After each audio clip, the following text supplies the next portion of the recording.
ہندوستان کی سرزمین پر سب سے پہلا لشکر لے کر آنے والا محمد بن قاسم کس لیے آیا تھا؟ 10,000 کا لشکر لے کر صرف اسلامی بہنوں کی عزت بچانے کے لیے آیا تھا۔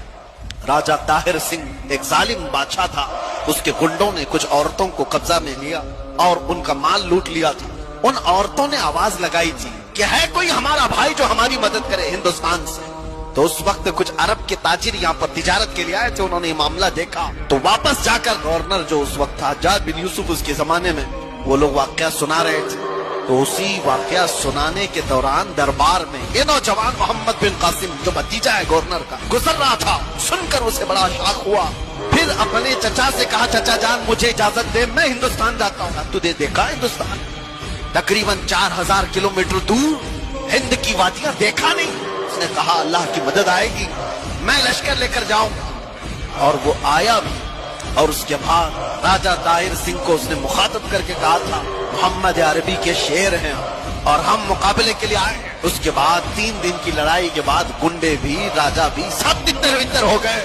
اس محمد بن قاسم نے پہلی بار پرچم اسلام لہرایا تھا، اور ہماری نئی پنڈتوں کی لکھی ہوئی کتابوں میں بھی محمد بن قاسم کی تعریف ایسی لکھی گئی ہے کہ ہم نے کسی ایسے جرنیل کو نہیں دیکھا جتنے انصاف کے ساتھ محمد بن قاسم نے اپنا پرچم لہرایا تھا۔ کسی پر ظلم نہیں کیا، محبتوں کے ساتھ لوگوں میں ایمان کی دعوت دی۔